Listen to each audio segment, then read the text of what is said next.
તો છેલ્લે આપણે લગભગ 22મો પ્રશ્ન ભણ્યા હતા, 21 ભણ્યા હતા, તો 22મા પ્રશ્નથી ચાલુ કરીએ. ડાયોડ, ટ્રાન્ઝિસ્ટર અને એ માટેનું પ્રાથમિક બંધારણીય એકમો કયા છે? બિલકુલ ફોકસ રહે, બિલકુલ ફોકસ રહેજો. ઓકે, ચલો. તો ડાયોડ, ટ્રાન્ઝિસ્ટર જેવી અર્ધવાહક રચનાઓને પ્રાથમિક બંધારણીય એકમ પીએન જંક્શન કહેવામાં આવે. પીએન જંક્શન ભેગું કરીએ આપણે તો ડાયોડ, ટ્રાન્ઝિસ્ટર જેવી રચનાઓ તૈયાર થાય. એટલે આપણે સૌથી પહેલા પીએન જંક્શન ભણવું પડશે. શું ભણવું પડશે? PN junction. પી પ્રકાર અને એન પ્રકારના અર્ધવાહકો આપણે પાછળના લેક્ચરમાં ભણી ચૂક્યા છે. હવે બંનેને ભેગા કરીને આપણે જે બનાવવાનું છે એ છે પીએન જંક્શન. શું છે? અને પીએન જંક્શનની મદદથી આપણે ડાયોડ અને ટ્રાન્ઝિસ્ટર બનાવી શકીએ છીએ. જેમ આપણે ડાયોડનો તો અભ્યાસ કરવાના છે, ટ્રાન્ઝિસ્ટર તમારી નસીબ છે, આપણે ભણવાના નથી. ઓકે, ઘણી બધી અર્ધવાહક રચનાઓનું કાર્ય સમજવા માટે પીએન જંક્શનનું કાર્ય સમજવું જરૂર છે. અને પીએન જંક્શનમાં 2 ઇલેક્ટ્રોડ્સ હોવાથી પીએન જંક્શન શું કહેવાય છે? ડાયોડ. 2 માટે ડાયોડ. 2 ઇલેક્ટ્રોડ જેમાં હોય એને ડાયોડ કહેવાય. શું કહેવાય? ડાયોડ. જુઓ 23મો પ્રશ્ન કયો છે?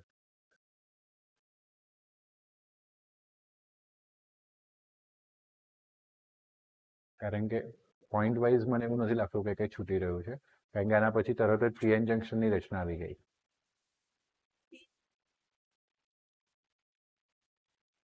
ત્રેવીસમો છે એ જ છે. ચલો 24મો કયો છે?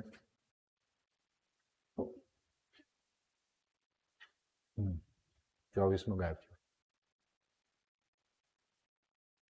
બરાબર, ચલો વાંધો નહીં. 24મો પ્રશ્ન જ્યારે આવશે ત્યારે આપણે ચોપડીથી સમજીશું. આ છે 24મો? આ છે, આ 24 નંબર છે. ઓકે, તો કશું ગાયબ નથી. ચલો વાંધો નહીં, તો આપણે આગળ વધારીએ કાઢીએ. પીએન જંક્શન કેવી રીતે રચાય છે અને ડેપ્લેશન વિસ્તારો તથા બેરિયર પોટેન્શિયલને આપણે સમજાવવાનું છે. સમજો, આ એમપી થિયોરીઓ થઈ શકે. પી પ્રકાર, એન પ્રકારના અર્ધવાહક પૂછાવાનું મને બહુ ઓછી સંભાવના લાગે. જે સહેલું હોય ના પૂછાય. એક જ મગજને છે ને એક પ્રિપરેશન આપવાની. આપણે જે અઘરું કરીએ ને, વિચારીએ ને, એ જ પૂછાય. જે સહેલું છે તો બધાને આવડવાનું છે, તો એમાં આપણે ક્યાં મોટી ધાર મારવાની? આપણે તો એ માટે તૈયારી કરવાની છે કે જે અઘરું છે. એટલે હવે પછીની થિયોરીઓ પૂછાશે. પીએન જંક્શન સમજીશું, ત્યાંથી પીએન જંક્શનની કાર્યવિધિ સમજીશું, કઈ રીતના કાર્ય કરે છે, અને એની ફોરવર્ડ બાયસ, રિવર્સ બાયસની થિયોરી સમજીશું. આ બધી થિયોરી આઈએમપી થશે. બરાબર છે. છેલ્લે રેક્ટિફાયર સમજીશું, પીએન જંક્શનનો ઉપયોગ. ચલો સમજીએ. સૌથી પહેલા પીએન જંક્શન કઈ રીતે રચાય? તો આપણે સિલિકોનની એક અર્ધવાહક પાતળી ચિપ્સ લેવાની. પાતળું સ્તર, બટાકાની કેવી ચિપ્સ પાડો છો, હે ને, પેલા મશીનમાં આમ સેટ કરીને એકદમ પતલી પતલી પતલી પતલી, એવું એક પતલું સ્તર લીધું આપણે. શાનું? સિલિકોનનું. શાનું? સિલિકોન જેવા અર્ધવાહકનું. બરાબર. એના એક વિસ્તારમાં, માનો કે આ એક પતલું સ્તર છે, એના એક વિસ્તારમાં, એક બાજુના વિસ્તારમાં આપણે ટ્રાઇવેલેન્ટ અશુદ્ધિઓ ભરી દઈશું. Like aluminium. યાદ છે? ટ્રાઇવેલેન્ટથી કયા પ્રકારનો અર્ધવાહક બને? પોઝિટિવ. પોઝિટિવથી પી પ્રકારનો. બરાબર. એટલે પી પ્રકારનો અર્ધવાહક બનશે. થોડુંક આગળ વાંચ્યું તો આવડી જાય ફટાફટ, હે ને? અને પાતળી ચીપના જે બીજો વિસ્તાર છે એમાં પેન્ટાવેલેન્ટ અશુદ્ધિઓ ભરી દઈશું, અને જેમ કે આર્સેનિક. તો એ કયા પ્રકારનો વિસ્તાર બનશે? એન પ્રકારનો. અને આ એન પ્રકાર અને પી પ્રકારની વચ્ચે એક જંક્શન બનશે. બંને જોડાઈ ગયા, ભેગા થાય એને શું કહેવાય? જંક્શન કહેવાય. તો એ પીએન જંક્શન બનશે. પી અને એન વચ્ચેના વિસ્તારોમાં ધાત્વિક જંક્શન હોય છે, એટલે કે ધાતુના પરમાણુઓ હોય છે. હવે પીએન જંક્શનની રચાવાની ઘટના દરમિયાન 2 અગત્યની પ્રક્રિયાઓ થાય છે. એક પ્રક્રિયા વિસ્તરણ અને બીજી છે વિસ્તરણ અથવા એને વિસ્તરણ કહેવાય. તો ખાસ જોવા જઈએ તો વિસ્તરણ ચાલે, પણ ઇંગ્લિશમાં એનું નામ રાખીએ ડિફ્યુઝન, કારણ કે હવે આ છેલ્લું વર્ષ છે જે તમે ગુજરાતીમાં ભણશો. બરાબર. પછી તો તમારું ઇંગ્લિશમાં જ ભણવું પડશે ને. અને ડિફ્યુઝન કહેવાય. અને બીજું છે વહન. વહન એટલે ખેંચાઈને જવું, કમ્પ્લીટ છે. હવે ફરી એકવાર એ એક્શન ને તો માથું એકદમ ફોકસ બેસજો. તો એક વહન, વહન એટલે ડ્રિફ્ટ કહેવાય, ખેંચાઈને જવું. કોઈક એને આકર્ષે એટલે ત્યાં જાય, એને વહન કહેવાય. બરાબર છે. અને સાંદ્રતામાં ફેરફારના લીધે જે વહન થાય ને એને ડિફ્યુઝન કહેવાય. જેમ કે અગરબત્તી સળગાવીએ ને તો એની સુગંધ આખા રૂમમાં ડિફ્યુઝ થાય, એની જાતે વહન થાય. બરાબર છે. અભિસરણમાં દ્રાવક વધુ સાંદ્રતા તરફ, ઓછી સાંદ્રતાથી વધુ સાંદ્રતા તરફ શું થાય? પોતાની જાતે વહન પામે, ડિફ્યુઝ થાય. અભિસરણ ઘટના યાદ છે? કેમિસ્ટ્રી આવી જાય પાછું એમાં. ઓછી સાંદ્રતા અને વધુ સાંદ્રતામાં લોકોના મગજ ગૂંચવાઈ જાય. પણ કેમિસ્ટ્રી ભણતા હોય એટલે ઓછી સાંદ્રતા એટલે જેમાં દ્રાવ્યનું પ્રમાણ ઓછું હોય, અને વધુ સાંદ્રતા એટલે જેમાં દ્રાવ્યનું પ્રમાણ વધારે હોય. ક્લિયર? બાકી બીજી રીતના જોવા જઈએ તો દ્રાવક વધારે સાંદ્રતા, દ્રાવકમાં જ્યાં દ્રાવકની વધારે સાંદ્રતા છે ત્યાંથી ઓછી સાંદ્રતા તરફ દ્રાવક જાય છે, પણ એ વખતે દ્રાવકની સાંદ્રતા. જ્યાં દ્રાવકની વધુ સાંદ્રતા છે ત્યાં અલ્ટિમેટલી સાંદ્રતા ઓછી છે, કારણ કે ત્યાં દ્રાવ્ય ઓછો છે. એવું રીતનું ઘણું બધું લોજિક થાય. આપણે એની વાત નથી કરતા, પણ એવું પોતાની મેળે જે પ્રવાહ થાય એને શું કહેવાય? ડિફ્યુઝન. અને ખેંચાઈને કોઈક બળના લીધે ખેંચાઈને જે થાય એને શું કહેવાય? ડ્રિફ્ટ કહેવાય. તો એ બે પ્રકારના વહન થવાના છે. હવે વહનની વાત આપણે કરીશું એ પહેલાં માની લઈએ કે એકમ દીઠ ઇલેક્ટ્રોન અને હોલની સંખ્યાને આપણે શું કહીએ? ઇલેક્ટ્રોનની સંખ્યા ગણતા, અને હોલ હોય તો હોલની સંખ્યા ગણતા, જેને આપણે સ્મોલ એન વડે દર્શાવીએ છીએ. અને આપણે આગળ દર્શાવી ચૂક્યા પણ છીએ, એની બરાબર NH, એની ગ્રેટર ધેન NH, આવું બધું આપણે બોલી ચૂક્યા છીએ. ક્લિયર? પીએન જંકશન બનવાની ઘટના દરમિયાન જેવું આપણે આ પીએન જંકશન બનાવ્યું ત્યારે પી અને એન અર્ધવાહકોમાં સંખ્યા ઘનતાના તફાવતના લીધે સાંદ્રતાની જેવું અહીંયા શું આવી ગયું? સંખ્યા ઘનતા. એના તફાવતના લીધે, કારણ કે ફિક્સ છે કે પી વિભાગમાં હોલની સંખ્યા વધારે છે અને એન વિભાગમાં ઇલેક્ટ્રોનની સંખ્યા વધારે છે. તારે થોડુંક યાદ રાખતું જવું પડશે. તો પીમાં હોલની સંખ્યા વધારે છે, એનમાં ઇલેક્ટ્રોનની સંખ્યા વધારે છે. એટલે આ સંખ્યા ઘનતામાં શું સર્જાયું? તફાવત. આના લીધે પી અર્ધવાહકમાંથી હોલ એન અર્ધવાહક તરફ જાય, કારણ કે વધારે હોલની સંખ્યા ક્યાં છે?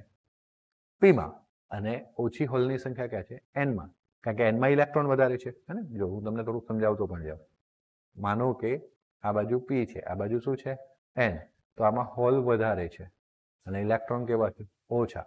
આમાં હોલ ઓછા છે અને ઇલેક્ટ્રોન કેવા છે? વધારે. એટલે વધુ હોલથી ઓછા હોલ તરફ હોલનું સ્થાનાંતર થાય. પણ તમે તો એવું ભણ્યા હતા કે હોલ તો કશું છે જ નહીં, એ તો ખાલી જગ્યા છે. તો પછી મતલબ હોલનું સ્થાનાંતર એટલે બંધિત ઇલેક્ટ્રોનની ગતિ. કોની ગતિ? જેમણે બંધમાં ભાગ લીધેલો છે તેવા ઇલેક્ટ્રોનની ગતિ. અને જ્યાં વધુ ઇલેક્ટ્રોન છે ત્યાંથી આ મુક્ત ઇલેક્ટ્રોન છે, જે આપણે ખાલી ઇલેક્ટ્રોન શબ્દ વાપરીએ છીએ ને તે મુક્ત છે. એટલે વધુથી ઓછા તરફ ઇલેક્ટ્રોનની શું થાય? ગતિ. તો પી થી એન તરફ હોલની ગતિ થાય, એન થી પી તરફ કોની ગતિ થાય? તો વિદ્યુત પ્રવાહની દિશા કઈ રીતના?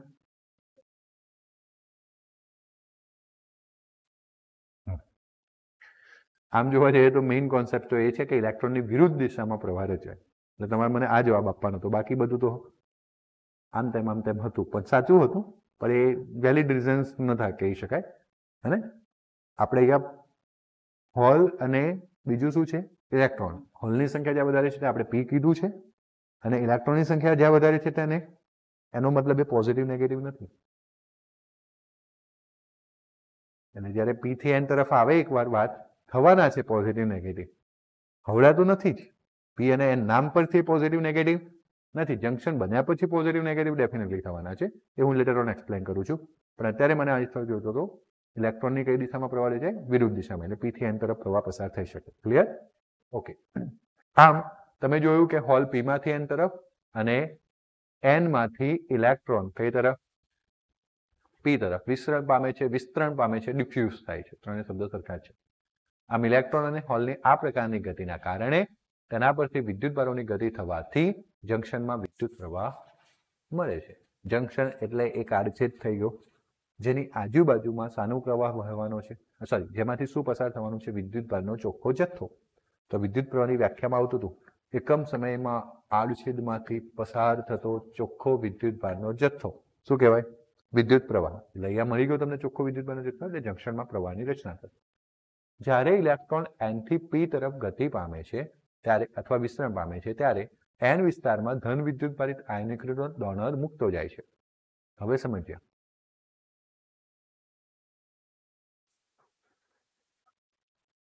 આ પી વિભાગ હતો, આ એન વિભાગ.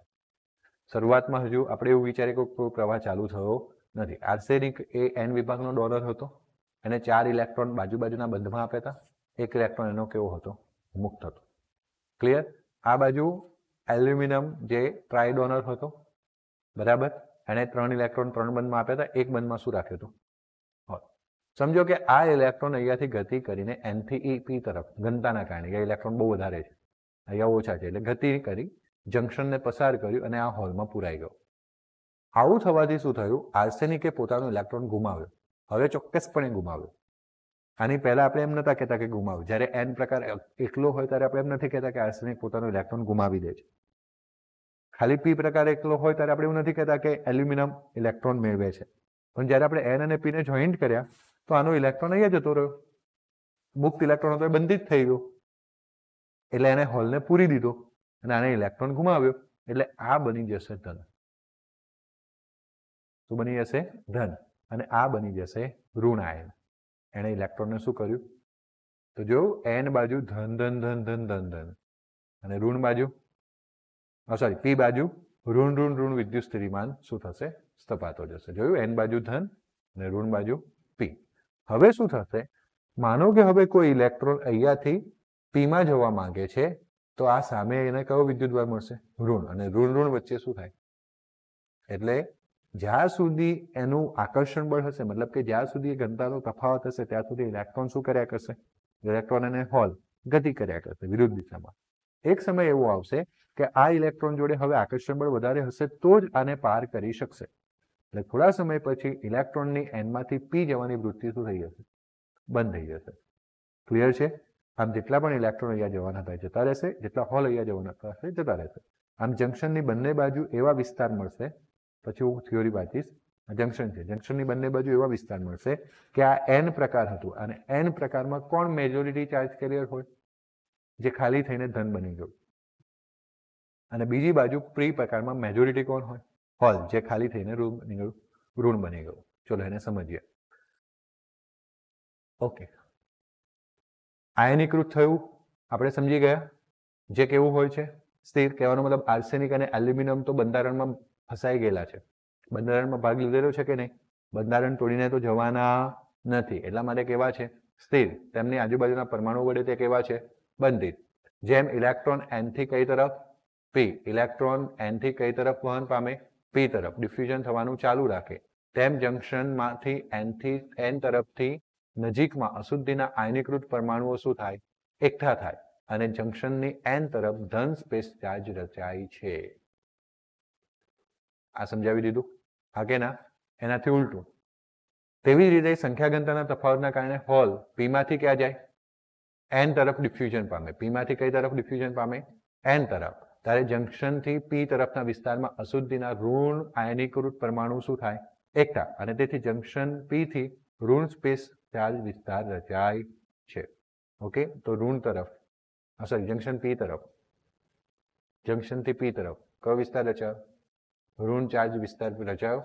હા કે ના?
બધું તમને કહેવાનું?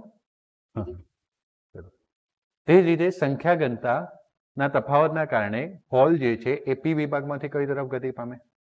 એન એ તરફ ડિફ્યુઝન પામતા હોય, બરાબર છે. અને તેથી જંક્શન પી તરફના વિસ્તારમાં અશુદ્ધિના ઋણ આયનીકૃત પરમાણુ શું થાય? એકતા. જે આપણે વાત કરી કે પી તરફ ઋણ સ્પેસ ચાર્જ વિસ્તાર રચાય છે. આવડી ગયું? સ્પેસ એટલે અવકાશ. અવકાશમાં વિદ્યુત ભાર હોય, એ મૂવેબલ વિદ્યુત ભાર નથી હોય. ઉપર ના ખબર હોય કેટલા લોકોને સ્પેસ એટલે અવકાશ, એ મૂવેબલ વિદ્યુત ભાર નથી, સ્થાયી વિદ્યુત ભાર છે. કેમ સ્થાયી વિદ્યુત ભાર છે? કારણ કે પરમાણુ પરનો વિદ્યુત ભાર છે. સમજ પડે છે? બધું બહુ સમજવાનું છે. એક બાજુ ઇલેક્ટ્રોન છે જે મૂવ કરી શકે છે, હજુ પણ અહીંયા આટલા વિસ્તારમાં ઇલેક્ટ્રોન બાકી બચ્યા છે જે મુક્ત છે.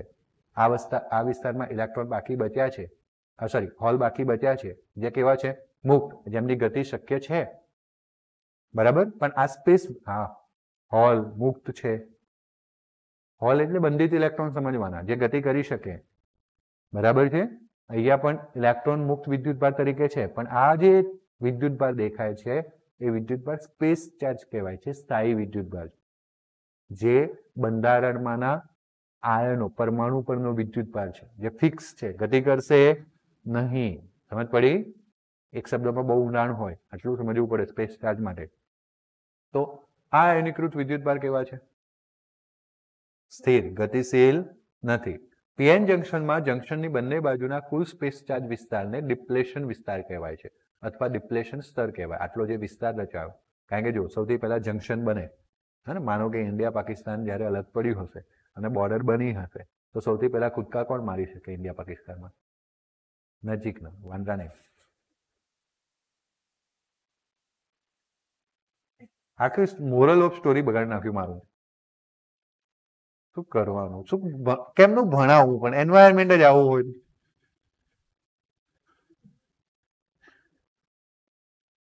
પણ તું જો, પણ હજુ તો જો નજીકના લોકો એ જલ્દી ટ્રાન્સફર થઈ શકે, હે ને. હવે પેલો તમિલનાડુ વાળો એમ કે મારે પાકિસ્તાનમાં જવું તો એને થોડાક દિવસ લાગે, હાગે ના? સમજ પડી? એમ એવું છે કે જયારે જંક્શન બન્યું તો નજીકનો વિસ્તાર પહેલા ખાલી થઈ શકે, હે, અને પછી જયારે પાકિસ્તાન ફૂલ થઈ ગયું ને એટલે બેટા તમિલનાડુ વાળાને જવા જ નામ રહ્યું, અપાકર્ષણ, હે ને. આ ઇલેક્ટ્રોનને અહીંયા જવું તો છે, પણ હવે સામે ઋણ ઋણ ઋણ ઋણ વિદ્યુતભાર ઉભો છે. શું કરશે? આ હોલને અહીંયા તો જવું છે, પણ સામે ધન વિદ્યુતભાર ઉભો છે. શું કરશે? ક્લિયર થયું? ઓકે, સરસ. તારે એટલે નજીકના વિસ્તારમાં જ આ સ્થાયી વિદ્યુતભાર વિતરણ મળે. દૂરના વિસ્તારમાં હજુ પણ મેજોરિટી ચાર્જ કેરિયર તરીકે એન વિભાગમાં ઇલેક્ટ્રોન છે અને પી વિભાગમાં હોલ છે. જેટલું બોલશો એટલું આવડશે. ઓકે. પીએન જંક્શનમાં બંને બાજુના કુલ સ્પેસ ચાર્જ વિસ્તારને ડિપ્લેશન વિસ્તાર અથવા શું કહેવાય? ડિપ્લેશન સ્તર. ડિપ્લેશન વિસ્તારમાં એન વિભાગમાં મેજોરિટી ચાર્જ કેરિયર એવા ઇલેક્ટ્રોન હોતા ડિપ્લેશનમાં. બતાવ્યું હતું હમણાં મેં તમને કે મેજોરિટી ચાર્જ કેરિયર તમે બોલ્યા હતા કે એનમાં ઇલેક્ટ્રોન હોય તો મેં બોલ્યા હતું પ્લસ પ્લસ પ્લસ છે, હે ને. અને પીમાં મેજોરિટી ચાર્જ કેરિયર એવા હોલ હોતા. આવા વિસ્તારો પોતાના મેજોરિટી ચાર્જની દ્રષ્ટિએ કેવા થઈ ગયા? આવડ્યું આટલા સુધી? આ જે જાડાઈ છે જે તમે વિચારો છો એટલી લાંબી છે નહીં, રિયાલિટીમાં આ જાડાઈ માઇક્રોમીટરનો 10મા ભાગની હોય છે. કેટલા ભાગની? ખાસ જોવા જઈએ તો લગભગ 0.5 માઇક્રોમીટર જેટલી જાડાઈ મળે છે. ઓકે. પીએન જંક્શનમાં એન તરફના ધન સ્પેસ ચાર્જ વિસ્તાર અને પી તરફના ઋણ સ્પેસ ચાર્જ વિસ્તારના લીધે ધનથી ઋણ તરફ શું ઉત્પન્ન થાય? વિદ્યુત ક્ષેત્ર. ધનથી ઋણ તરફ. જો મેં તમને કીધું હતું નામ, હવે મને મજા આવી ગઈ હતી. હા, વિદ્યુત પ્રવાહની વાત કરી હતી ત્યારે તમે નામથી બોલ્યા હતા. પી થી કઈ તરફ? એન, જે ખોટું હતું. જો આવ્યું વિદ્યુત ક્ષેત્ર ક્યાંથી ક્યાં હોય? એન થી પી તરફ હોય. કારણ કે એન, હા, વિદ્યુત ક્ષેત્ર ધનથી ઋણ તરફ હોય તો ફિક્સ છે ને, પણ એનમાં ધન વિદ્યુતભાર ઉત્પન્ન થાય અને પીમાં, એટલે હવે એન થી કઈ તરફ થયું? પી તરફ. પેલા હા, ડેપ્લેશન સ્તર રચાય પછીનું વિદ્યુત ક્ષેત્ર. અને એટલા માટે યાદ રાખવાનું છે કે જે પેલું એન અને પી છે નામ માટે આપેલું છે, એ કોઈ વિદ્યુત સ્થિતિમાન માટે આપેલું નથી. એકચ્યુઅલીમાં એન વિભાગમાં ધન વિદ્યુત સ્થિતિમાન રચાશે ડેપ્લેશનની આજુબાજુ, અને પી વિસ્તારમાં ઋણ વિદ્યુતભાર રચાશે. એટલે વિદ્યુત ક્ષેત્ર કઈ તરફ હોય? એન થી પી તરફ. જેથી જંક્શનમાં પી તરફના ઇલેક્ટ્રોનને એન તરફ અને એન તરફના ઇલેક્ટ્રોનને, એન તરફના હોલને હવે જ્યારે આવું થઈ ગયું ત્યારે આ મેજોરિટી વાળાએ મજા કરી લીધી, જેટલા પણ મેજોરિટી હતા કૂદકા કરી લીધા એમણે, ઇલેક્ટ્રોન અહીંયાથી ગયા ભાગી ગયા, હોલ અહીંયાથી ગયા ભાગી ગયા. હા કે ના? હવે તમને કીધું હતું કે પી વિભાગમાં હોલ મેજોરિટી અને ઇલેક્ટ્રોન માઇનોરિટી, બરાબર? અહીંયા ઇલેક્ટ્રોન મેજોરિટી અને હોલ. અબ આ ઇલેક્ટ્રોન આમ ગયા, આ હોલ સોરી આ હોલ આમ ગયા. ક્લિયર? એના લીધે આ મોટી રચના થઈ ગઈ. હા કે ના? હવે મજા કરશે માઇનોરિટી વાળા. કેમ? કારણ કે આ ધન વિદ્યુત ભાર થયો. ધન વિદ્યુત ભાર કોને આકર્ષે? છે તો ખરા માઇનોરિટી, તો માઇનોરિટી પણ મુક્ત તો છે ને, ગતિ કરી શકે. અને આ ઋણ વિદ્યુત ભાર કોને આકર્ષે? તો જ્યારે આવો સફિશિયન્ટ વિદ્યુત સ્થિતિમાન રચાઈ જાય જંક્શનની આજુબાજુ, ત્યારે વિદ્યુત સ્થિતિમાનની અસર હેઠળ ઇલેક્ટ્રોન અને હોલ જે માઇનોરિટીમાં છે, શામાં છે, એ એકબીજા તરફ ગતિ કરશે. શું કરશે? ગતિ કરશે. ક્લિયર થયું? તો જો લખ્યું, જંક્શનના પી તરફના ઇલેક્ટ્રોન એન તરફ અને એન તરફના હોલ પી તરફ ગતિ કરે છે, જે જંક્શન આગળના વિદ્યુત ક્ષેત્રને કારણે થતી વિદ્યુત ભારોની શું છે? ગતિ. અને આ વિદ્યુત ક્ષેત્રના લીધે ગતિ થઈ, વિદ્યુત સ્થિતિમાનના લીધે ખેંચાયા. એટલા માટે આવી ગતિને કઈ ગતિ કહેવાય? ડ્રિફ્ટ ગતિ. કઈ ગતિ કહેવાય? ડ્રિફ્ટ. હે ને? વહન ના કહેવાય. ક્લિયર છે? હા કે ના? ઓકે. શરૂઆતમાં ડિફ્યુઝન પ્રવાહ કેવો હોય? સ્વાભાવિક વસ્તુ છે, મોટો છે. કેમ મોટો છે? કારણ કે ડિફ્યુઝન પ્રવાહ મેજોરિટી ચાર્જ કેરિયરના લીધે રચાય છે. અને મેજોરિટી ચાર્જ કેરિયરમાં સંખ્યા કેવી છે? અઢળક, વધારે છે. યાદ આવે છે? NH very very greater than any very very greater than NH આપણે ભણ્યા હતા. ઓકે. અને ડ્રિફ્ટ પ્રવાહ કેવો હોય? નાનો હોય. કારણ કે ડ્રિફ્ટ પ્રવાહ માઇનોરિટી ચાર્જ કેરિયરના લીધે રચાય છે. માઇનોરિટી ચાર્જ કેરિયર ઓછી સંખ્યામાં છે. ક્લિયર? ઓકે. જેમ જેમ ડિફ્યુઝન પ્રવાહ ચાલુ રહે છે તેમ જંક્શનની બંને બાજુના સ્પેસ ચાર્જ વિસ્તાર કેવા થતા જાય છે? મોટા થતા જાય છે. અને ડેપ્લેશન વિસ્તારની જાડાઈ શું થાય છે? વધે છે. આ વિસ્તારમાં વિદ્યુત ક્ષેત્રની તીવ્રતા પણ શું થાય છે? અને વિદ્યુત ક્ષેત્રની તીવ્રતા વધે તો ડ્રિફ્ટ પ્રવાહ વધે. કયો પ્રવાહ વધે?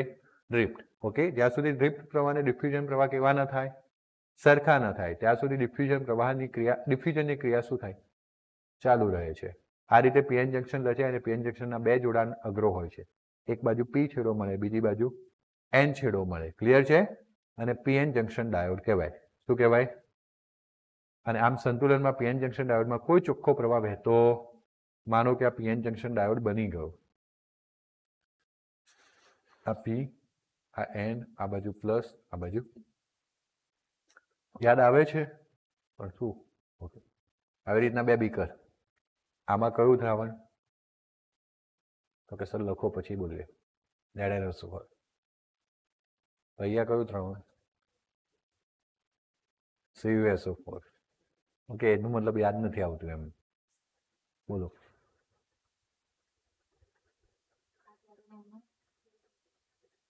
સરસ સરસ. ઓકે. હવે શું? ચાલશે. Very good. પછી શું?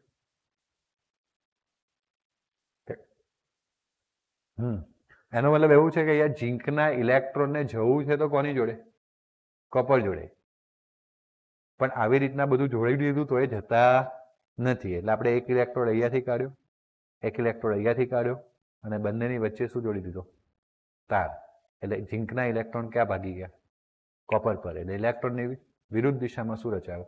પ્રવાહ. અહીંયા કેથોડ કીધો તો, અહીંયા એનોડ. તો કેથોડથી એનોડ તરફ શું રચાયો? પ્રવાહ. આવું કંઈક ભણ્યા છે? જવું તો ઝીંકના ઇલેક્ટ્રોનને કોની જોડે છે? કોપર. પણ આ જોડાણ કરેલું છે એમાંથી જઈ શકતા. એટલે અહીંયા એવું થયું. પી તરફ કોણ વધારે? હોલ. એન તરફ કોણ વધારે? ઇલેક્ટ્રોન. હવે બંનેને માથાકૂટ કરવાનું છોડી દઈએ. ખાલી ઇલેક્ટ્રોનની ગતિ પર ધ્યાન આપીએ તો હોલની ગતિ એની વિરુદ્ધ દિશામાં થાય. બરાબર છે? તો ઇલેક્ટ્રોનને જવું છે કોની તરફ? મતલબ પી તરફ. કોની તરફ જવું છે? પી. પી વિભાગ તરફ. હા કે ના? પણ વચ્ચે કોણ બેઠું છે? જવા દેતું. એટલે બાહ્ય બે અગ્રો કાઢવામાં આવ્યા. બંને વચ્ચે શું જોડવામાં આવ્યું?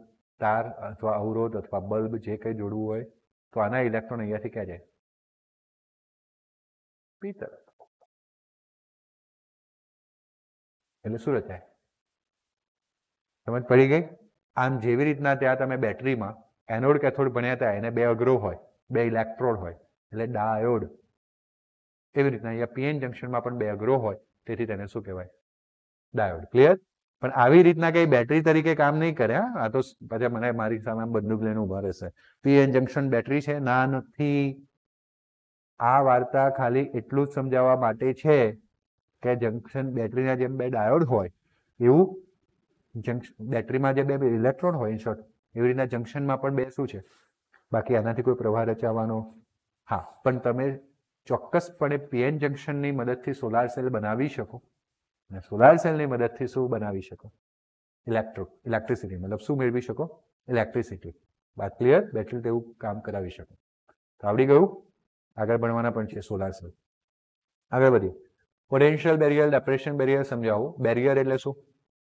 અવરોધ. હે ને? Very good. આપણે જઈએ ને આમ પોલીસ વાળા પોલીસ બેરિયર નાખી દીધા વચ્ચે, એમ કરીને જવું પડે થોડાક, હે ને? બહુ ગુસ્સો આવે ને, બરાબર? અને એમાં પાછું એ બેરિયર આવે એટલે માસ્ક પહેર દે પછી પાછું કાઢ નાખે. તો આ બધા નાટકો જે બેરિયર આગળ થાય છે એવું જ બેરિયર આ છે. ઇલેક્ટ્રોનને જવું છે પી વિભાગમાં, હોલને જવું છે કયા વિભાગમાં? એન વિભાગમાં. એટલે વચ્ચે આવી ગયો પેલો બેરિયર જે જવા દેતો નથી, રૂકાવટ ક્રિએટ કરે છે. તો પીએન જંક્શનમાં વિદ્યુત ભારોના ડિફ્યુઝનના પ્રવાહને કારણે એન વિભાગમાં ઇલેક્ટ્રોનની સંખ્યા ઘટે, પી વિભાગમાં ઇલેક્ટ્રોનની સંખ્યા વધે. જંક્શનની બંને બાજુના વિભાગમાં વિદ્યુત સ્થિતિમાનનો શું સર્જાય? તફાવત. વિદ્યુત સ્થિતિમાનની ધ્રુવ્યતા, પોલારિટી પ્લસ માઇનસ એવી હોય છે કે જે વિદ્યુત વાહકો એટલે કે ઇલેક્ટ્રોન અને હોલના પ્રવાહને શું કરે છે? અને જેથી શું રચાય? સંતુલન સ્થિતિ. શું રચાય? સમજ પડી ગઈ? આ સંતુલન સ્થિતિ રચાય. આકૃતિમાં સંતુલન સ્થિતિમાં રહેલા પીએન જંક્શન અને તેની આજુબાજુનું વિદ્યુત સ્થિતિમાન દર્શાવ્યું છે. આકૃતિ આ બંને દોરો તો ઉપર નીચે. આ ડેપ્લેશન, આ પણ ડેપ્લેશન. આ જે વચ્ચેનો મિડલ પોઈન્ટ છે ને ત્યાં વિદ્યુત સ્થિતિમાન કેવો છે? 0. અહીંયાથી જેમ જેમ એન તરફ જાવ તેમ ધન થતો જાય, વધતો જાય. ક્લિયર? આ મહત્તમ થઈ ગયો. અને પછી જ્યાં આગળ ધન આયન નહીં મળે ત્યાં કોન્સ્ટન્ટ થઈ જાય. ક્લિયર છે? આની નીચે જ દોરવાનું છે. પછી આ જે મિડલ પોઈન્ટ છે ત્યાં વિદ્યુત સ્થિતિમાન 0. પછી એમાંથી આમ જાઓ પી તરફ એટલે ઋણ થતો જાય, નીચે તરફ વધતો જાય. જોયું? અને પછી જ્યાંથી ઋણ વિદ્યુતભાર બંધ થઈ ગયો ત્યાંથી કેવો થઈ જાય? અચળ. તો આટલો મહત્તમ ધન વિદ્યુતભાર મળ્યો, આટલો મહત્તમ ઋણ મળ્યો. બંને વચ્ચેનો જે તફાવત છે એને કહેવાય V0, પોટેન્શિયલ બેરિયર. આવડી ગયું? ઓકે. એન વિભાગમાં ઇલેક્ટ્રોન ગુમાવે છે, પી વિભાગ શું મેળવે છે? ઇલેક્ટ્રોન. તેથી પી વિભાગની સાપેક્ષે એન વિભાગ કેવો બની જાય છે? ધન. ઓકે, ઘન ઘન લખેલું હશે. આ વિદ્યુત સ્થિતિમાન એન વિસ્તારમાંથી કઈ તરફ? ઓલરેડી આગળની થિયોરીમાં કન્ક્લુડ કરી ચૂક્યા છે, પ્લસથી ઋણ તરફ, એન થી પી તરફ હોય, જે ઇલેક્ટ્રોનની ગતિનો એ લખ્યું તરફની ઇલેક્ટ્રોનની ગતિનો શું કરે છે? અવરોધ. તેથી તેને શું કહેવાય? Barrier potential. આ બેરિયર એટલે વિભવ, વિભવ એટલે અવરોધ, જે કઈ શબ્દો વાપરો તે. આ બેરિયર પોટેન્શિયલ ડિપ્લેશન વિસ્તારમાં હોવાથી શું કહેવાય? ડિપ્લેશન બેરિયર પણ કહેવામાં આવે છે. ક્લિયર થઈ ગયું? કન્ફર્મ? આગળ વધીએ. અર્ધવાહક ડાયોડ પર ટૂંક નોંધ લખો. તો ડાયોડ કઈ રીતના બને એ તો આપણે ભણી ગયા. બેરિયર કઈ રીતના રચાય એ પણ ભણી ગયા. હવે આને થોડાક પોઈન્ટ્સ મેચ કરીને કન્ક્લુડ કરવાનું. તો જંક્શનના બે છેડે ધાતુના જોડાણને અર્ધવાહક શું કહેવાય? ડાયોડ કહેવાય. હજુ સુધી આપણે ખાલી ડાયોડ રચ્યા હતા. અર્ધવાહક ડાયોડ એટલે શું? તો ડાયરેક્ટલી તમે કઈ સ્ટ્રીપને તો જોઈન નહીં કરી શકો. જેમ કે આપણો જે પાવર હોય ને, મતલબ કે આપણે જોયું ગેલ્વેનિક સેલ જોયું, ગેલ્વેનિક બેટરી જોઈ, હા કે ના? ડેનિયલ સેલ પણ તમે કહો છો એને, ડેનિયલ કોષ ગુજરાતીમાં કહો તો. એને ડાયરેક્ટ તો આપણે વાપરી ન શકાય. પેલી કોપર અને ઝીંકને તાર જોડીને બહાર તો કાઢવા પડે, હા કે ના? યા તો પછી તમે ફિઝિક્સમાં અજ્ઞાત બેટરીનો અવરોધ શોધવાનું પ્રેક્ટિકલ કરતા હોય અને એમાં તમને પેલા તાંબાના લોટામાં દ્રાવણ લઈને આપવામાં આવે તો એ તમે ત્યાં તાર કરીને પછી એને વિસ્ટમ બ્રિજ સાથે જોડશો. કર્યું છે?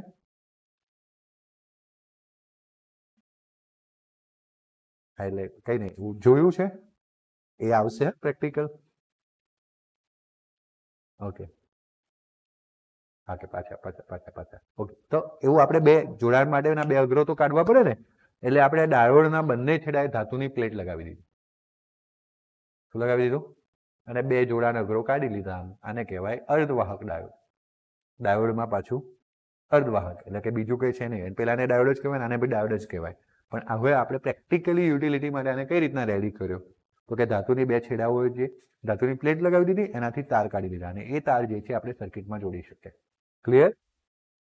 બે વિદ્યુત અખરોવાળી રચના છે જેમાં પીએન જંક્શન ડાયોડ કહેવાય છે. આકૃતિમાં એને બતાવેલું છે, પણ આકૃતિમાં જ્યારે તમે કોઈ પરિપથ દોરો તો આ તો આવું થોડી દોરવાના છો આખું, એટલે એની પરિપથ સંજ્ઞા નીચે બતાવેલું છે.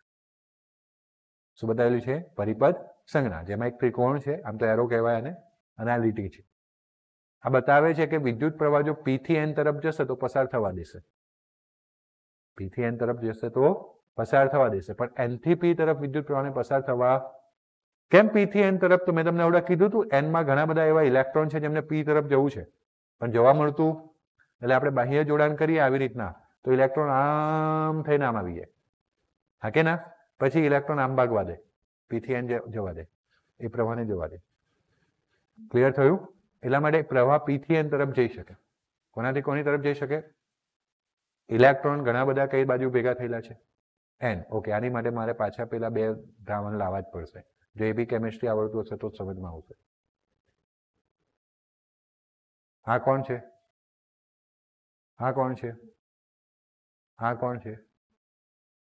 અને આ ઝીંક, એનોડ, આ કેથોડ. પણ તમને ખબર છે કે જો હું આને જોડું તો ઝીંક પોતાના ઇલેક્ટ્રોન કોને આપી શકે છે? પણ તમને ખબર છે કોપર કદી પણ પોતાના ઇલેક્ટ્રોન ઝીંકને આપે નહીં. આમાં કોઈ શોખ જેવી વાત નથી. ઝીંક વધુ સક્રિય ધાતુ છે, ધોરણ 10 થી ભણો છો, હને? એટલે ઝીંક પોતાના ઇલેક્ટ્રોન કોને આપી શકે? પણ કોપર પોતાના ઇલેક્ટ્રોન ઝીંકને પોતાની જાતે ના આપી શકે. તમે પછી માર મચેડો કરો એ વાત અલગ છે. તો અહીંયા પણ એવું છે કે N તરફ ઇલેક્ટ્રોન હતા જેનું બાહ્ય જોડાણ કરતા ઇલેક્ટ્રોન N થી કઈ તરફ ગયા? P. N થી કઈ તરફ ગયા? P. પણ એ કયા જોડાણમાં? બાહ્ય જોડાણમાં. કયા જોડાણમાં? બાહ્ય. એટલે P થી N તરફનો પ્રવાહ રચાઈ શકે. P થી કઈ તરફનો પ્રવાહ રચાઈ શકે? N. એટલે આ જે એરો છે એ પ્રવાહની દિશા બતાવે. પણ ઉલટું તો શક્ય છે નહીં કે પોતાની જાતે આપણે બાહ્ય જોડાણ કરીએ અને P નો ઇલેક્ટ્રોન ભેગો થઈને આમ કઈ તરફ આવે? N. જે શક્ય નથી. એટલે N થી જો તમે પ્રવાહ પસાર કરવા માંગો તો એક લીટી આવી ગઈ. એ બતાવે છે કે N થી P તરફ પ્રવાહ પસાર થશે નહીં. એટલે જે પરિપથ સંજ્ઞા છે એ એકચ્યુઅલીમાં પ્રવાહની માટે આપેલી છે. શાના માટે આપેલી છે? પ્રવાહ. આવું જ થાય છે, આનાથી એક્સ્ટ્રા કોઈ ક્વેશ્ચન ના કરશો. જેટલું મગજમાં ઊંડું વિચારશો એટલા ફસાઈ જશો. આવું કેમ થાય છે? તો એ તો વિદ્યુતભાર ઘનતાના લીધે થાય છે, વચ્ચે બેરિયરના લીધે થાય છે. એટલે વિદ્યુત આ જે N વિભાગ છે એમાં ઇલેક્ટ્રોનની ઘનતા કેવી છે? વધારે. અને P વિભાગમાં ઇલેક્ટ્રોનની ઘનતા કેવી છે? ઓછી. સમજાવું છું, ના થાય એનો પણ જવાબ આપું છું કેમ ના થાય. તો N માં ઇલેક્ટ્રોનની ઘનતા વધારે છે, P માં ઓછી છે. ઇલેક્ટ્રોનને N થી P તરફ જવું છે, પણ વચ્ચે કોણ આવી ગયું? બેરિયર. એટલે બીજો રસ્તો જોઈશે. એટલે જેવો પરિપથમાં તમે જોડ્યો તો N નો ઇલેક્ટ્રોન પરિપથમાં થઈને કોની તરફ જાય? P તરફ જાય. આવું થાય તો P થી N તરફ પ્રવાહ વહેવા માંડે. બરાબર છે? બાકી ઉલટું શક્ય નથી. એટલે જો પ્રવાહને તમે N માંથી એડ કરો, પ્રવાહને ક્યાંથી એડ કરો? N માંથી, તો એ P તરફ જશે નહીં. સમજ પડી ગઈ? પ્રવાહની દિશાની વાત કરી. ક્લિયર? એટલે પ્રવાહની દિશાને સંજ્ઞા દર્શાવવા માટે સંજ્ઞાને બતાવી છે એરો તરીકે. આ બતાવે છે કે P થી N તરફ પ્રવાહ વહી શકે છે, પણ ઉલટી દિશામાં પ્રવાહ વહેવા દેશે નહીં. અને આ જ ડાયોડનું કામ છે. આ જ ડાયોડનું શું છે? કામ. આપણે ડાયોડને ઉપયોગ એ રીતના જ કરવાના છીએ કે એક જ દિશામાં આપણને પ્રવાહ મળે અને બીજી દિશામાં પ્રવાહ આવે તો આપણને મળે નહીં. ઓકે? એના પરથી આપણે રેક્ટિફાયર બનાવીશું. તીરની દિશા વિદ્યુત પ્રવાહની દઢિત દિશા દર્શાવે છે. આમ પીએન જંક્શન કઈ બીજી દિશામાં, કયા બાયસમાં હોય તો ફોરવર્ડ. એટલે કે P તરફથી જો પ્રવાહ આપણે એન્ટર કરીએ તો ડેફિનેટલી N તરફ નીકળી જશે, પણ N માંથી પ્રવાહ એડ કરીએ તો આગળ જશે જ નહીં. બરાબર? નીકળશે જ નહીં. ક્લિયર થયું આટલા સુધી? હા કે ના? ડાયોડના બે છેડા વચ્ચે બાહ્ય વોલ્ટેજ V ને લગાડીને બેરિયર પોટેન્શિયલને આપણે શું કરી શકીએ છીએ? બદલી શકીએ છીએ. અને એવી બે રચનાઓ આપણે ભણવાના પણ છીએ જેને આપણે બાયસ કહીએ છીએ. એકનું નામ છે ફોરવર્ડ બાયસ, બીજાનું નામ છે, તો સૌથી પહેલા ફોરવર્ડ બાયસ ભણીએ. ફોરવર્ડ બાયસ આવડી જશે તો રિવર્સ બાયસ એનાથી ઉલટો છે. તો જો આપણે પીએન જંક્શન લીધું, પીએન જંક્શનને હવે બેટરી વડે જોડી. શાના વડે જોડી? N માં આપણે પ્લસ હોય, P માં આપણને શું હોય? માઇનસ. તમે આનાથી પહેલી ફિગર જોઈ હતી આવી? એની નીચે પેલું બેરિયર દોરેલું હતું. એ અને આમાં શું ફરક છે? બતાવી દો. ઓકે, ચલો તફાવત શોધો. ખબર બે પિક્ચર આપેલા હોય,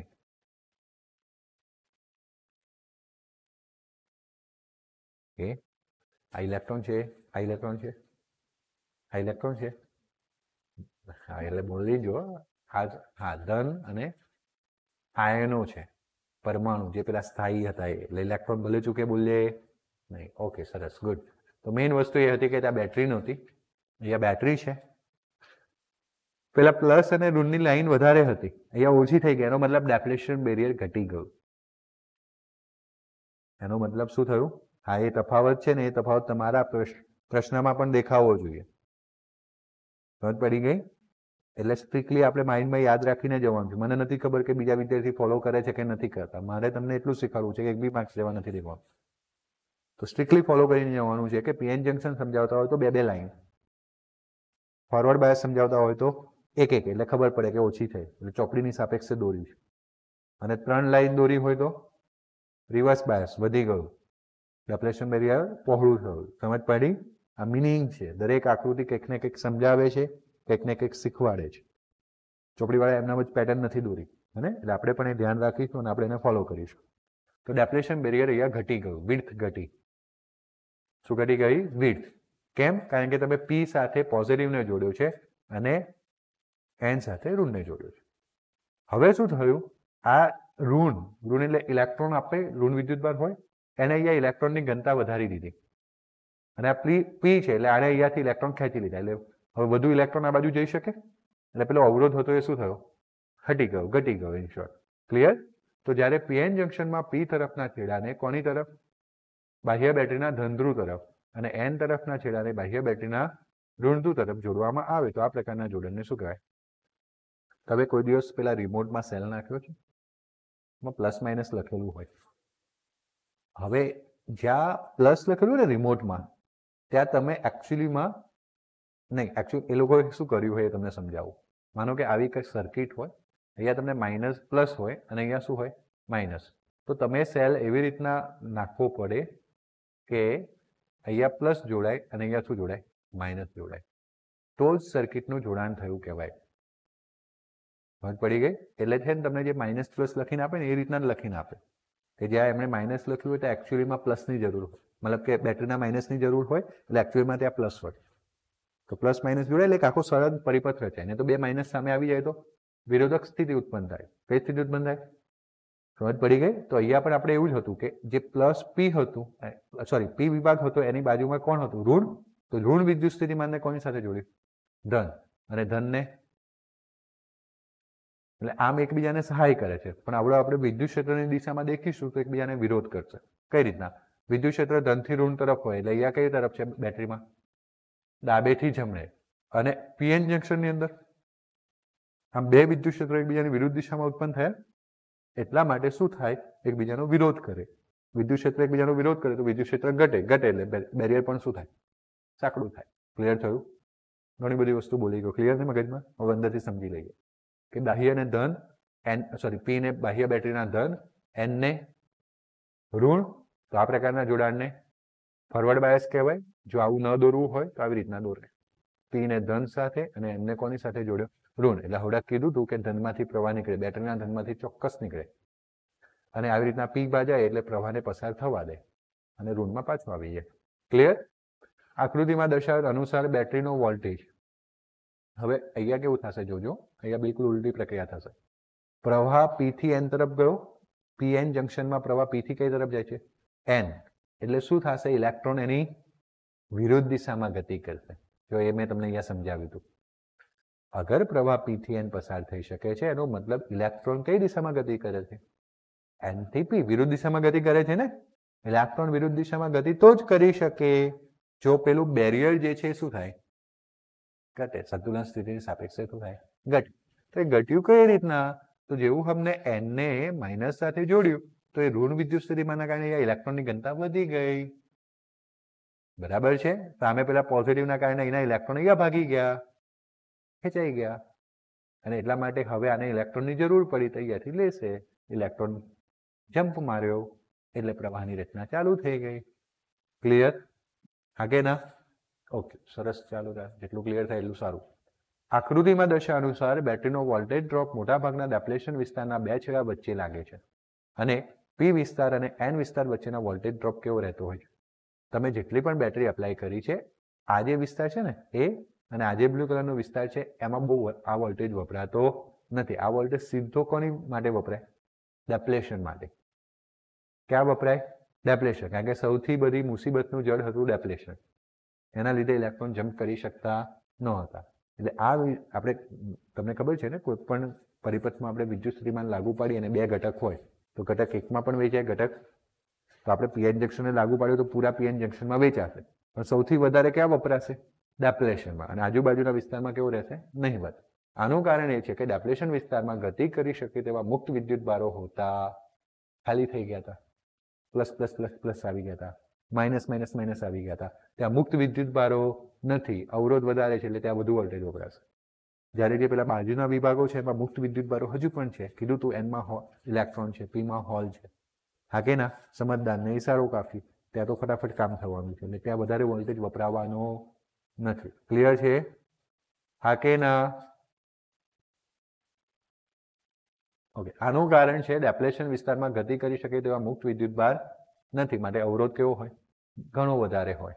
અને આવો ઘણો નહીં લખવો, આવે ને ઘણોમાં. ઓકે, ઘણો વધારે હોય અને તેથી ત્યાં વોલ્ટેજ વધારે વપરાય.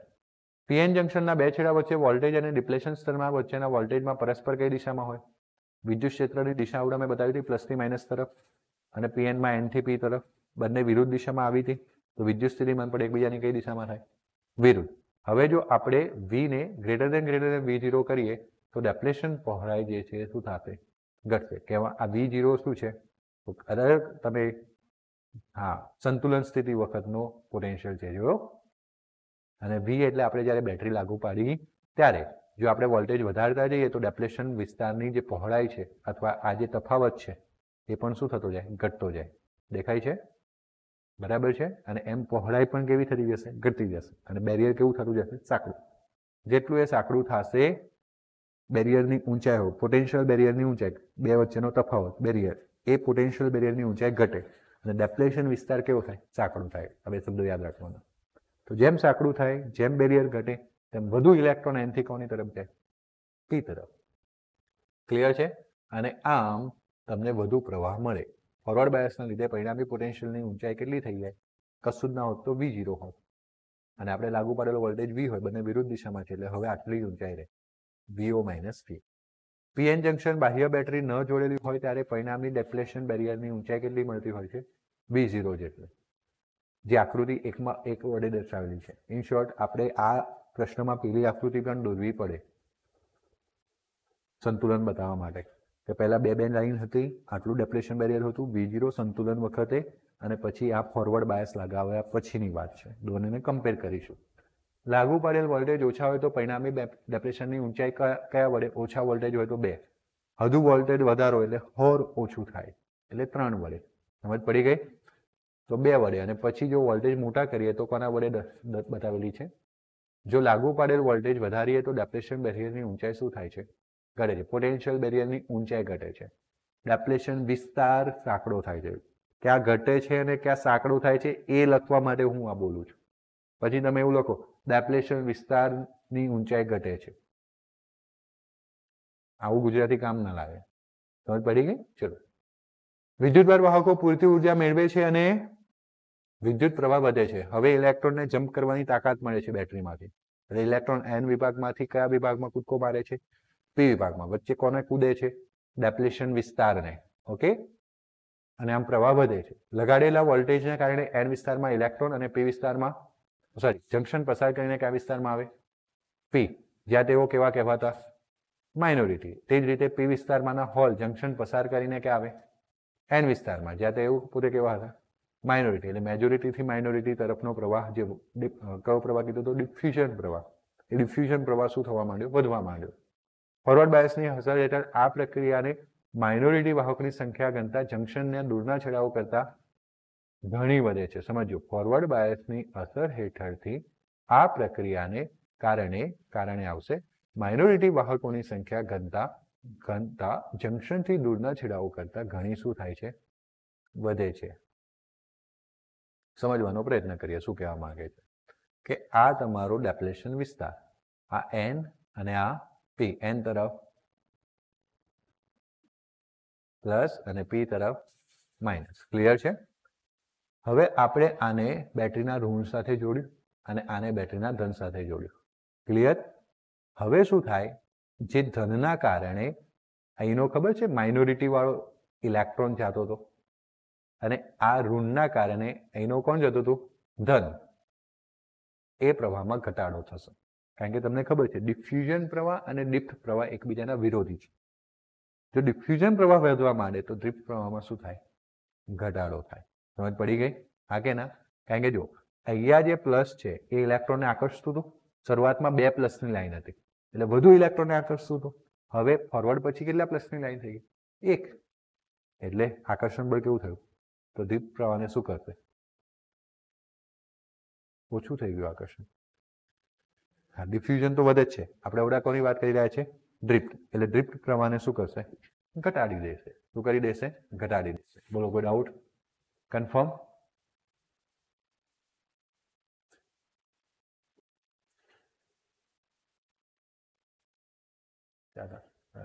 ઓકે. હા, ઓકે. બીજું મારે અહીંયા શું સમજાવવાનું હતું કે ફોરવર્ડ બાયસની અસર હેઠળ માઇનોરિટી વાહકોની સંખ્યા ઘનતા જંકશનથી દૂરના છેડાઓ તરફ ઘણી વધે છે. એટલે હવે શું થયું? આ માઇનોરિટી જે છે એ અહીંયા જઈ શકવાનું નથી. તો આમાં જે માઇનોરિટી હતું એ દૂર તરફ જતા કેવી થશે? વધશે. હજુ બી જઈ શકશે તો કોણ જઈ શકશે? નજીકના. દૂરના જઈ શકશે? નહીં જઈ શકે. એટલે જંકશનથી દૂર તરફ માઇનોરિટી જે હતા, પી વિભાગમાં માઇનોરિટી કોણ હતા? ઇલેક્ટ્રોન. એમની સંખ્યા અહીંયા દૂર તરફ કેવી રહેશે? વધારે. અને અહીંયા એન વિભાગમાં માઇનોરિટી કોણ હશે? હોલ. ચલો, નજીકનો હોલ કદાચ જમ્પ મારશે પણ દૂરનો મારી શકશે? નહીં મારી શકે. એમ પણ ડિફ્ટ પ્રવાહ તો ઘટી ગયો છે. એટલે દૂરના જંકશનથી દૂર તરફ એન વિભાગમાં હોલની સંખ્યા કેવી હશે? દૂરનો જમ્પ જ નથી મારી શકવાનો એટલે ત્યાં વધારે રહેવાના. એટલે એ જ વિભાગની સાપેક્ષ સરખામણી કરવામાં આપેલી છે. એક સેન્ટેન્સ ભૂલી જાવ તો ચાલે. બધા ના ચાલે. ચાલો, હા, પાછા આ તો બધા બહુ ડાયા છે. સંખ્યા ઘનતાના તફાવતના કારણે એન માંથી પી તરફ આવતા ઇલેક્ટ્રોન, એન થી કઈ તરફ? પી આવતા ઇલેક્ટ્રોન જંકશનથી પી ધારથી અર્ધવાહકના પીના બીજા છેડે પહોંચે છે. હવે છે ને તમને પ્રવાહની રચના સમજાવવા. એવું કહે છે કે સંખ્યા ઘનતાના તફાવતના કારણે એનમાં વધારે શું હતું? ઇલેક્ટ્રોન. જે કોની તરફ જશે? તો એનમાંથી પી તરફ આવતા ઇલેક્ટ્રોન જંકશનની પી ધારથી અર્ધવાહક પીના છેડા સુધી પહોંચે છે. માનો કે આ મારું જંકશન છે, આ એન છે. એનમાંથી પીમાં આવતા ઇલેક્ટ્રોન આ પી ધાર પર પહોંચ્યા અહીંયા બેરિયરની પી ધાર. ત્યાંથી આ પીનો બીજો છેડો, આ છેડો કહેવાય પીનો બીજો છેડો, ત્યાં સુધી પહોંચે છે. અને તે જ રીતે પીમાંથી એન તરફ આવતા હોલ, આ પી છે, એમાંથી હોલ પહેલા આવી બાજુ આવશે, પછી આ જે છેડો છે, ધાર છે જંકશનની, એ ધારથી આ એનના બીજા છેડા તરફ જશે. પીમાંથી એન તરફ આવતા હોલ જંકશનની એન તરફની ધારથી એનના, બરાબર છે? હા કે ના? અને જેવા અહીંયા પહોંચ્યા એવો બેટરીનો ધન છેડો ઇલેક્ટ્રોનને આકર્ષી લે, વાહક તારમાં મોકલી દે, પછી ઋણને આપી દે, ઋણવાળો પાછો મોકલી દે. એટલે આમ સતત પ્રવાહની શું થઈ? રચના. હોલમાં ઉલટું થાય. બરાબર? આમ વિદ્યુત વાહકોની બંને તરફની ગતિના કારણે શું રચાય? વિદ્યુત પ્રવાહ. આમ પીએન જંકશન ડાયોડ ફોરવર્ડ બાયસમાં કુલ પ્રવાહ એ હોલ પ્રવાહ અને ઇલેક્ટ્રોન ડિફ્યુઝન પ્રવાહના કોના જેવો છે? અને આમ આ જે પ્રવાહ છે એ કેટલા ક્રમનો મળે છે? મિલી એમ્પિયર. સ્ટીલ પેલું કહેવાય ને કે ગુણધર્મ તો જાય નહીં. તમે અર્ધવાહક રચના ભણી રહ્યા છો. કઈ રચના ભણી રહ્યા છો? એ વાહક જેટલો તો પ્રવાહ મિલી એમ્પિયરના ક્રમનો પ્રવાહ. ક્લિયર? એમાં ઘણું બધું આપણે અંદર ચેન્જ કર્યું. પી પ્રકારનો અર્ધવાહક બનાવ્યો, એન પ્રકારનો બનાવ્યો, પીએન જંકશન બનાવ્યો. છતાંય ફોરવર્ડ બાયસ સ્થિતિમાં તમને આ જંકશન થ્રુ કેટલા પ્રવાહ મળશે? મિલી એમ્પિયરનો પ્રવાહ મળશે. ફોરવર્ડ બાયસમાં જંકશનનો અવરોધ ઓછો હોય અને બાહ્ય બેટરીના વોલ્ટેજ કેટલો? બાહ્ય બેટરીના વોલ્ટેજ 1.5 જેટલો હોય છે. અવરોધ ઓછો હોય છે અને એટલા માટે જો તમારે ફોરવર્ડ બાયસમાં પ્રવાહ મિલી એમ્પિયરના ક્રમનો પસાર કરવો હોય તો લગભગ બાહ્ય બેટરી 1.5 વોલ્ટ જેટલી રાખવી પડે છે. ક્લિયર થયું? કન્ફર્મ? ઓકે, તો આજે આટલા સુધી રાખીએ. કાલે આવશો એટલે રિવર્સ બાયસની વાતો આગળ કરીશું. ઓકે, સરસ.